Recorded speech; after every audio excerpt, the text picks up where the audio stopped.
Hey guys, welcome back. So today, we're in the middle of our first blizzard of the season.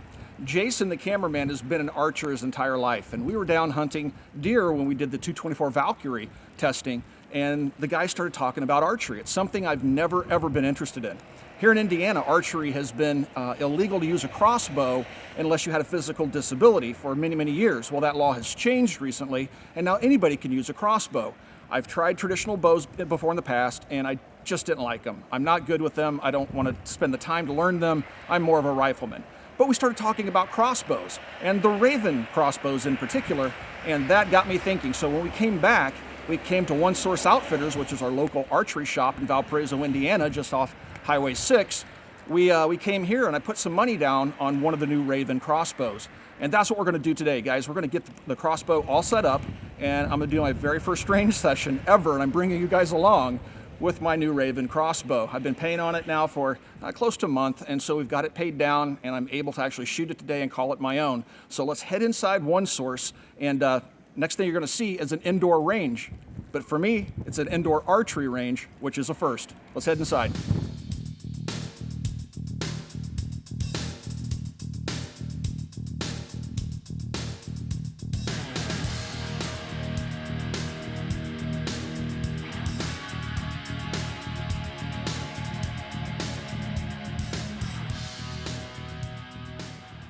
So this is inside the indoor range at One Source Outfitters. Behind us we have kind of a snack bar and a hangout place. You sign in here, it's just like a firing range. And down here you'll find some snacks. It's based on the honor system. It's warm in here, so I'm able to push my fleece arms up. And inside the refrigerator here, we have all sorts of snacks and drinks. The one thing we don't have are the chocolate chip cookies that we absolutely love out at Young's Long Shot. But this is very familiar to me. Even though this is my first time on an archery range, it's comfortable. I'm used to it. Down here is my brand new Ravin R10. The R10 is a new product this year for Ravin. They announced them at SHOT Show, which I didn't go to. This replaced the R9, and now they have an R20, and they have an R20 Sniper. The R20 Sniper, they claim, is capable of shooting 200 yards. Me personally, that's too much. I would not feel comfortable shooting at game at 200 yards away. So I chose the R10 because it's affordable. The R20 Sniper is going to be a very expensive crossbow. The R10 is their kind of entry-level crossbow, and it's good to 100 yards or 100 meters, which is good for me.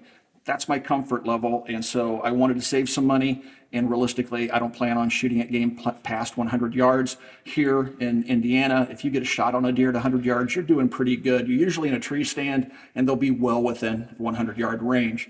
We'll talk a little bit about the optics on the Ravin. It's still has its stickers and stuff on it. We just got it set up. We'll explain some of the features of it as we shoot it. But yeah, I'm bringing you guys along through the lens of the camera for my very first archery session with my very first crossbow. I'm pretty excited about this.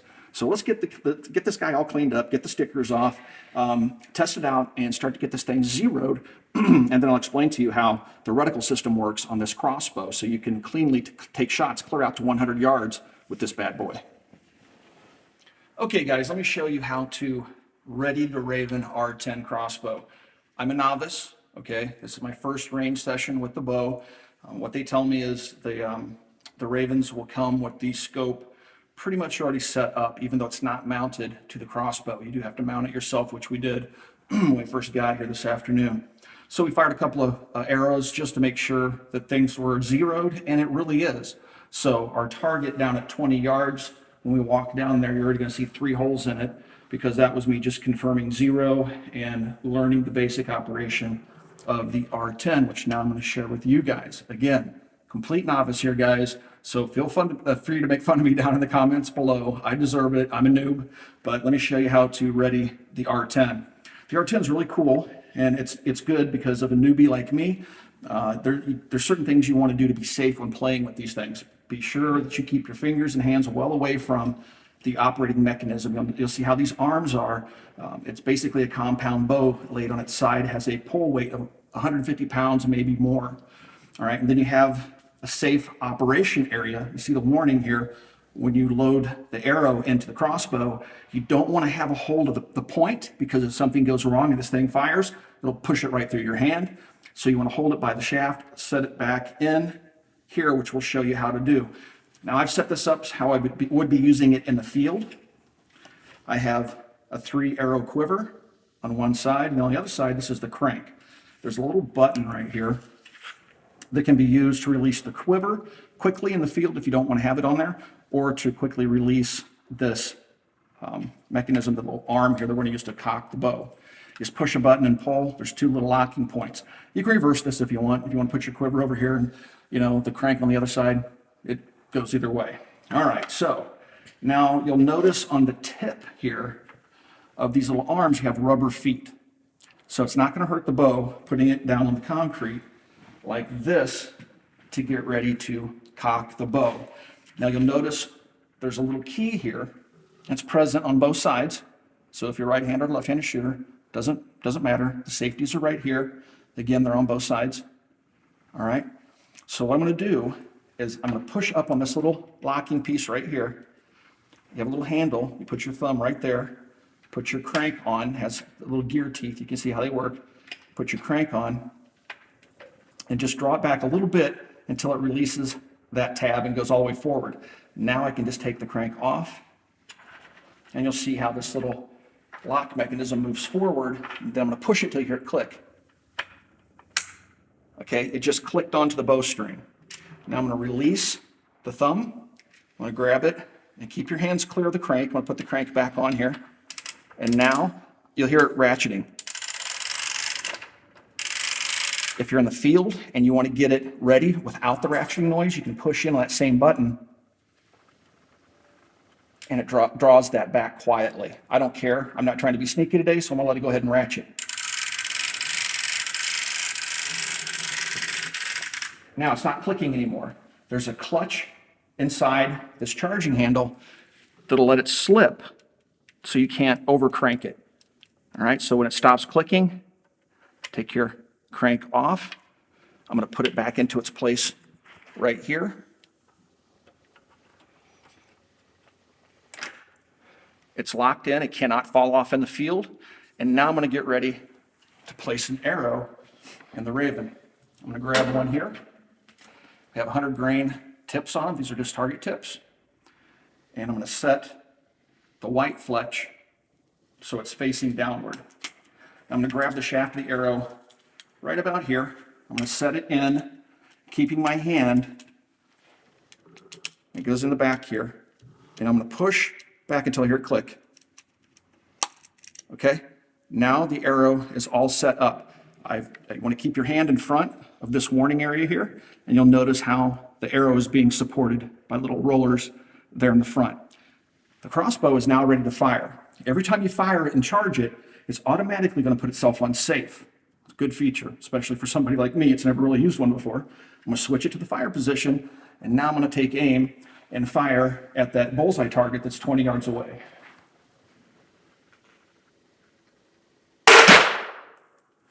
Hit just a little bit right. Looks like the elevation's good. All right, so now you'll notice that the weapon is automatically on safe. So I'm going to go ahead and charge it up again. I'm going to grab my charging handle off. Put it onto the ratchet. Pull it back just a little bit, take it off, release the tension on it.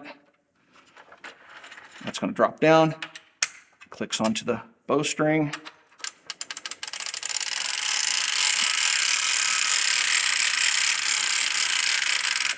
All right.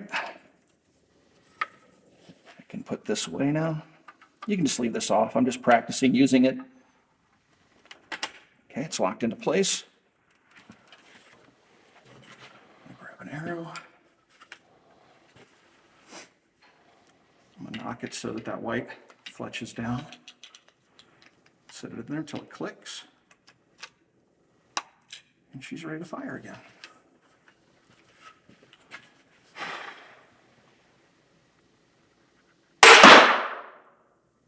Okay. I think I am shooting just a little bit right, so I may need to make an adjustment to the scope. It's grouping surprisingly well. Go ahead and make it ready one more time. Fire a third arrow.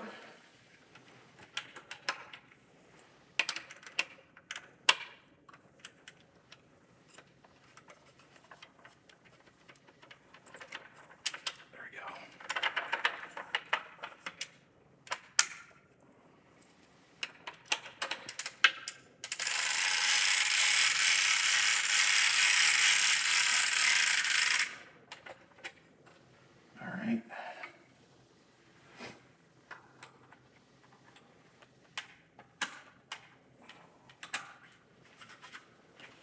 And I got one more unquivered arrow.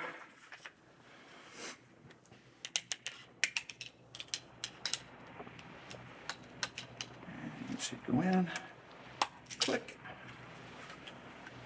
on fire.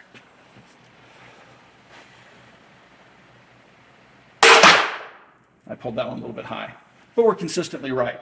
So just like a regular scope, you have turrets. The scope has an illuminated reticle in it.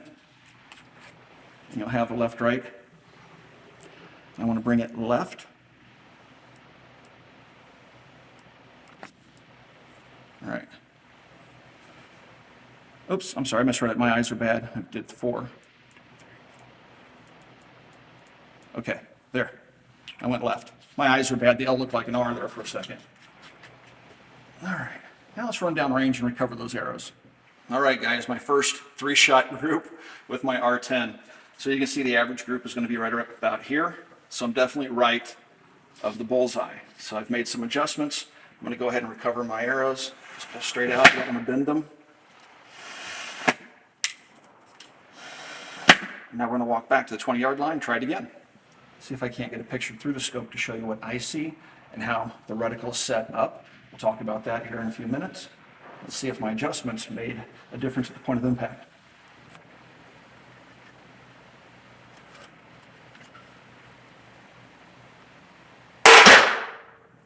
I think I may actually hit the X.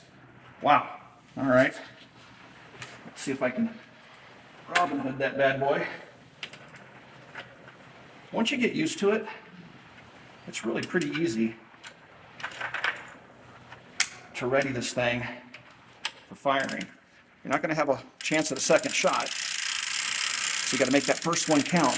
Unlike my gas guns, I can take that second quick shot.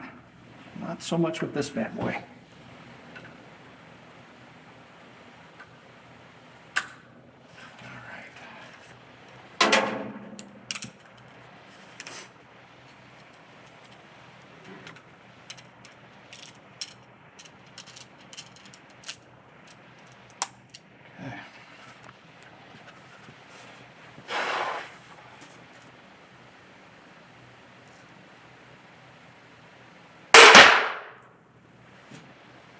Not too bad. So you can see now that I've gotten a little bit more left windage dialed into the scope, my average group went from here to probably right in here. Maybe just a little bit right. So I've given it a few more clicks of left adjustment, but I got my first bullseye. That's pretty cool. All right, I'm kind of liking this. So I made one of many new mistakes that I'm sure I'm going to make many more of in the future, and the first big one was I zeroed my scope when it wasn't set to the proper arrow velocity.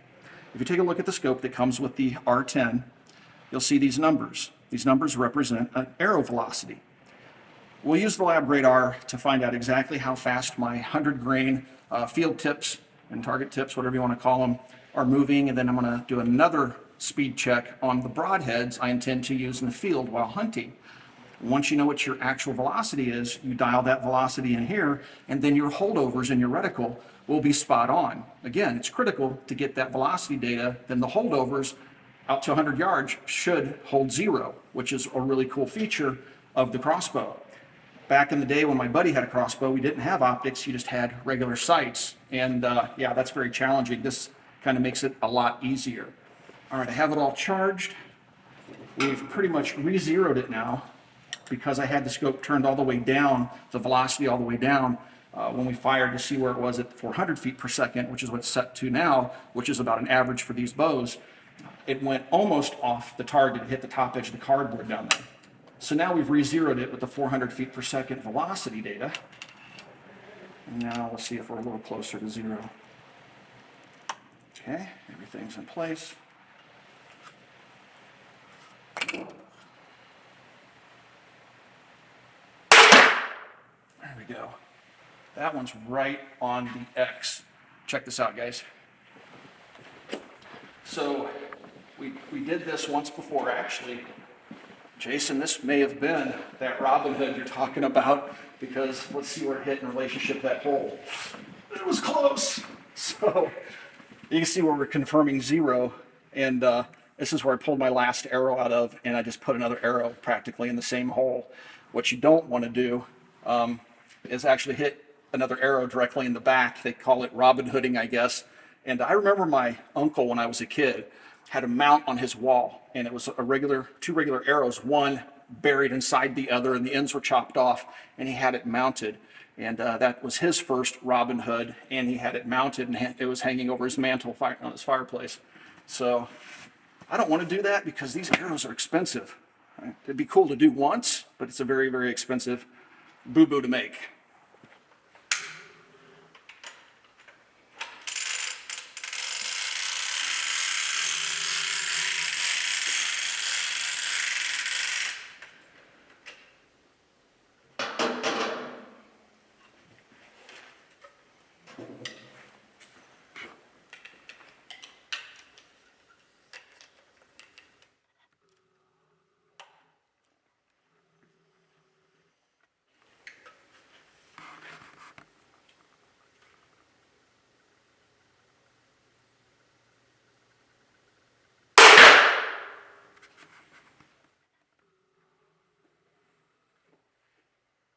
Pretty good.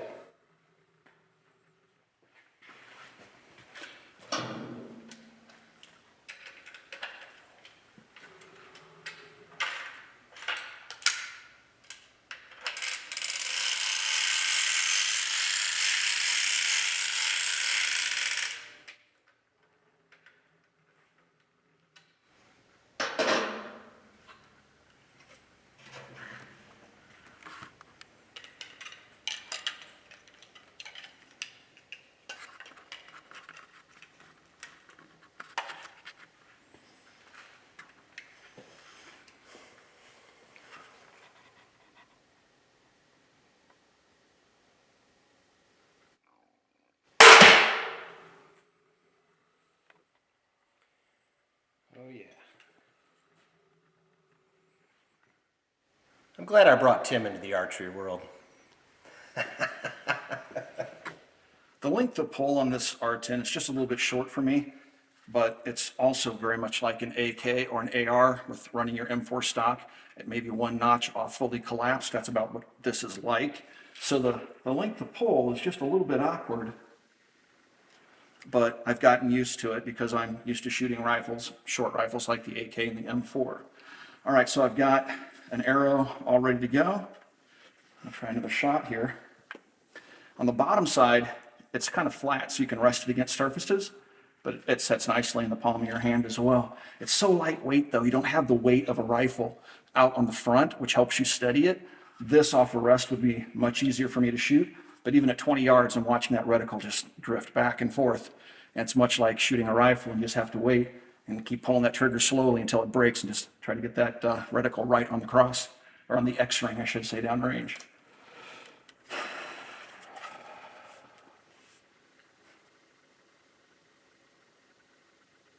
A little bit high, left and right's good. Yeah, I mean, it's really, I want to say it's a little bit harder to shoot accurately for me. That's because I'm still learning how to use this thing. But even for a complete novice, though, I'm getting them in what would be the kill zone of an animal. So, you know, if I were to try to shoot 20 yards with a standard bow or a crossbow, I guarantee you guys I'd probably be lucky to hit that wall. I'm just really bad with archery. This crossbow is allowing me to at least shoot decent-sized groups as I'm learning how to use it. And this just kind of goes well for me. I just don't want to learn traditional archery, but Jason will probably get me into that too. All right, let's see if I can bring that point of impact down a little bit, slow my heart rate down a little bit. There we go, back in the X-ring. That's pretty cool. So once you start practicing reloading this thing, it actually becomes a lot easier. I don't have to think about every step deliberately anymore. It kind of becomes a little bit more naturally for me. I'm just setting the crank off to the side. Oops, I guess I don't want to do that. See, as soon as I say that, I make a new mistake.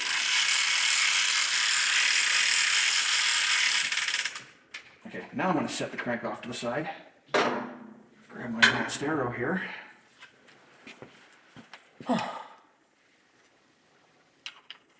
Yeah, I'd say this is a little bit more challenging for me than shooting a rifle. But what's nice is we can come indoors, like today when it's snowing outside, and practice. And that's really, really cool.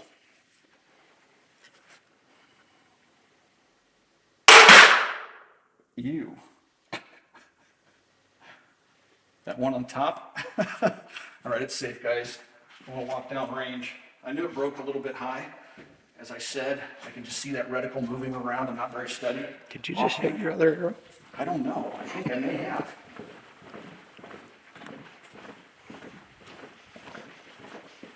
No, it's, oh. That's about as close as you can come without actually doing it.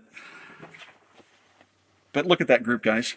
This thing's pretty much zeroed out at 400 feet per second. I'm really looking forward to getting the lab radar outside. We tried setting it up in here, but the radar system won't work because the radar signal's just bouncing off the walls and giving false readings, so we definitely will have to do that outside. But offhand at 20 yards, guys, I could take a deer with this very, very easily. And this was my first range session. I'm really excited about this whole crossbow thing. This is going to be a lot of fun. Hopefully I didn't bend one of these arrows. Still look true. These are aluminum shaft arrows. But, yeah. Oh, it's a lot of fun, guys. You ought to try it. So I made new mistake number 2, and that was to call these aluminum arrows. Keep in mind, guys, I remember when the Civil War was being fought. I'm kind of old, and there was a time when they used aluminum arrows. They tell me now that they're made mostly out of carbon fiber. Learn something new every day. So, yeah. I don't know a whole lot about archery. And some of you guys would probably argue this is not archery, although I'd beg to differ with you because it is a bow. I'm actually having a lot of fun with it, guys. These Ravens seem to be a very hot ticket. They're a hot item out there. I can have a hard time finding dealers that have them in stock. I was surprised to find our local dealer here in Valparaiso, Indiana, which is One Source Outfitters. They have these in stock. They had 2 of them in stock, and Jason bought another gray one just like mine. He already picked his up. He picked his up right away. Of course, I had to make payments on mine, but you'll see us both out in the field using these here real soon. We are thinking about also opening up a military arms hunting channel. So you'll find more content that's centered around hunting and modern weapons like this crossbow over on the new channel. I haven't opened it yet. We're considering it, but for right now, the hunting content's going to live right here on the military arms channel. But in the future, look for the possibility of a military arms hunting channel. Guys, we've been around now for 10 years on YouTube. We hope we make it to 11 years. We never know. They don't like us. They are trying to strike our accounts, and they're trying to run us off by taking our money away. And we do try to monetize elsewhere. And right now, we monetize over on Patreon. And if you become a Patreon supporter, we have all sorts of incentives that we like to give back to those people that support us directly. I have a link down below to Patreon. Also, if you'd like, please swing by and check out Copper Custom. It's our online store. We don't sell bows, but we sell guns and stuff like that. But we have really good products at good prices. Swing by there, check it out, maybe buy something. If you do buy something, even if it's something as simple as a Mac patch, you can get a free 1-year membership to Gun Owners of America. Just add it to your cart on the checkout screen. Does not add anything to your total, and you get a 1-year free membership. Guys, that's the easiest way to get into the fight for our Second Amendment rights. And we, Copper Custom and myself, the Military Arms Channel, we receive no kickbacks from Gun Owners of America for becoming that 1-year member. We just hope that you stick around and renew your membership when it comes time. All right, guys, we're going to fire one last shot. We're going to pack everything up, get it all loaded into Peaches. This will be the first time I believe Peaches has ever had a crossbow in her, and hopefully she doesn't mind and gets us home safely in this blizzard that we're having. Thanks for watching. Thanks for those 10 years of support, guys, and we'll talk to you soon.